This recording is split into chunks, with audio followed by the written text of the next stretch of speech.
හදවතට රහසින් 12 වෙනි කොටස ලියන්නේ ඩී හේරත්. අනේ අම්මේ ඇත්තටම මාත් සාරියක් අඳින්නද? ඕනි දෙයක් ඉතින්. ඇඟත් හැඩට තියෙන හින්දා ලස්සනට තියේවි සාරියක් ඇඳමු. අම්මා අනුමැතිය දෙන්නට වූවාය. මට මතක් වන්නට වූයේ සුදු අයියාය. මාහට ඉන්දියානු නිලියක්සේ හැඩවි ඔහු ඉදිරියට යන්නට ආශාවක් ඇති වූයේ ඔහුගේ ප්‍රතිචාරය කුමක් වේද දැකීමට ඇති වූ කුතුහලය නිසාය. ඒත් අම්මා සාරියක් ගන්න වේවිනේ. ඔව් ඉන්නකෝ හෙට දිහාට යන් සාරියක් බලන්න. අද නම් බැරි වෙයිති. අම්මා පවසන්නට වද්දී මා අසා ඉන්නට උනේ කුතුහලයෙනි. අද දිනේ නැන්දාගේ නිවසට යන්නට සිතා සිටියත් එක්වරම ඇදහැළුණු වර්ෂාව නිසාවෙන් ගමන කඩා කප්පල් වී යන්නට උනේ මාහට සුදු අයියාව බැලීමට ඇති අවස්ථාව මග හැරෙද්දීය. ඉඳින් අම්මාගේ බැනුම් සමගින් මා කාමරයටම වැදී පාඩම් කරන්නට උනේමි. වර්ෂාවත් සමගින් කම්මැලිකමක් ඇතිවන්නට වද්දී මා කලේ ජනේලය මතට නැග සේපාලිකා ගස දෙස බලා හිඳීමය. වැහි දවස්වලට ජනේලය මත හිඳ එළිය බලා ඉන්නට මා කවදත් ආශා කළෙමි. වැහි බිඳුත් එක්කම සේපාලිකා මල් බිම පතිත වී මිදුල පුරා සේපාලිකා මල් ඉහිරී යන්නේ මිදුලම මල් වලින් හැඩ කරමිනි. සේපාලිකා මල් සුවඳත් එක්කම සිතට යලිත් ප්‍රබෝධයක් ගෙන දෙන්නට උනේ ගතට වැටෙන්නා වූ හිරිකඩත් නිසාමය. හරිම අගෙයි. කොහෙදෝ ඉඳගෙන ඉන්නේ. වැහි පොදත් වැටෙනවා. කෝ පාඩම් කරන විදියද ඔය? තේක බොන්න. අම්මා තේ එකක් සමගින් උණුම උණු කට්ලට් බෝල දෙකක්ද මා අත තැබුවාය. අනේ කට්ලට් හදලා මටත් කතා කරන්න එපැයි. මා එලෙස පවසද්දී අම්මාත් මගේ ඇඳ උඩින් වාඩි ගත්තාය. මේ චූටි ඒක නෙමේ මං අහන්නම හිටියේ. මොකක්ද අර එදා කියපු කතාව? මාහට අම්මා පවසන දේ තේරුම් ගත නොහැකිව මා අම්මා දෙසට හැරී වාඩි වන්නට උනේමි. මොකක්ද අම්මා? නෑ මේ අර එදා කිව්වේ සුදු පුතාට බබා කෝල් එකක් ගන්න කිව්වා කියලා.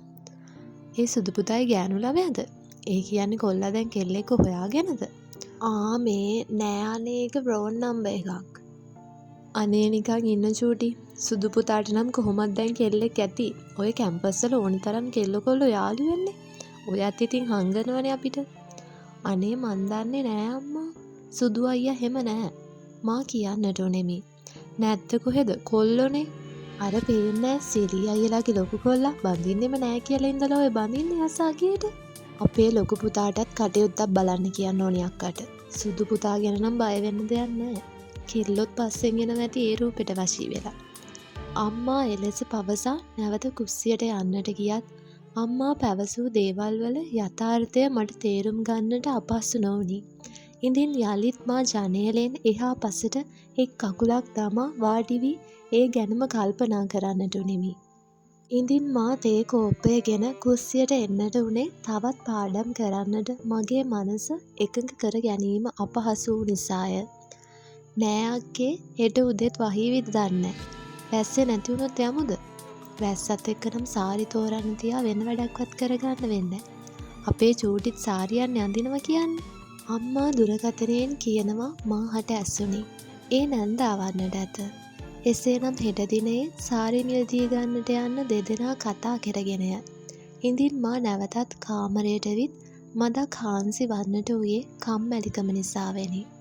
ඉඳින් හෙට දිනේ හෝ සුදු අයියාව දකින්නට හැකී යන හැඟීමෙන් මා සිත පුරවා ගන්නට උනේ අම්මා කී දේවල් අමතක කර දමමිනි. පසුදා උදෑසනම අවදි වූ මා ඉක්මනින් මූණ සෝදාගෙන පහළට එන්න උනේ අහසේ ලස්සනට ඉර පායා තිබූ දවසක් වූ නිසාම මුහුණ සිනහවෙන් පුරවා ගනිමිනි.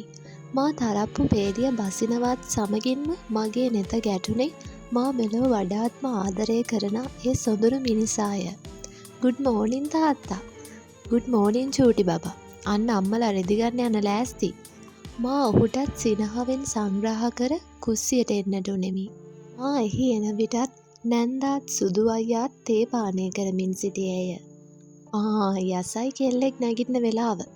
නැන්දා මා දැක පවසද්දී සුදු අයියාගේ ඇස් මවෙතට වැටෙනවා මා දුටු වෙමි. නමුත් මා නැන්දා දෙස හැරී ඔහු දෙස නොබලා ඉන්නට ප්‍රවේශම් වුනෙමි. ඒ කිසිත් නිසා නොව ඔහු ඉදිරියේ මාව දිනෙන් දින පාලනයෙන් ගිලිහෙනවා මා දැන සිටි නිසාවෙනි.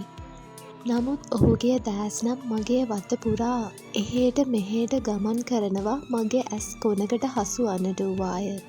අනේ නැන්ද අම්මා මට කියලා තියෙන්නේ අම්මා ළඟ ඉද්දි හොඳට කාලා බීලා හොඳට නිදා ගන්න කියලා.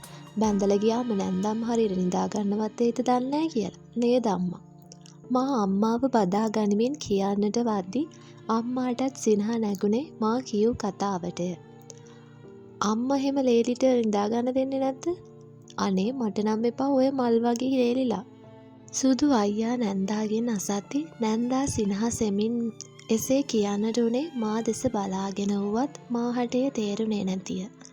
අම්මා තේ එක දෙන්නකෝ. කෝ ඉතින් එහාට වෙන්නකෝ මං හදලා දෙන්න. මාත් නැන්දා අසලින් වාඩි ගත්තේ අම්මා තේ සාදන්නට වද්දිය.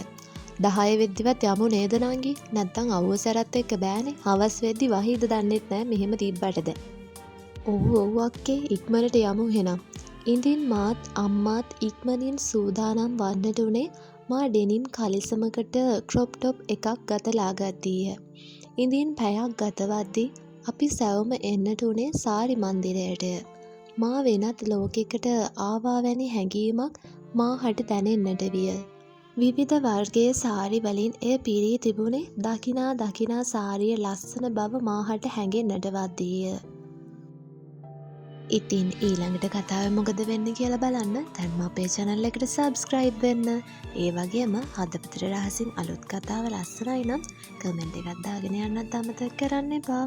එහෙනම් ඊළඟ කොටසින් හමු වෙනකන් ගිහින් එන්නම්. Thanks for watching us.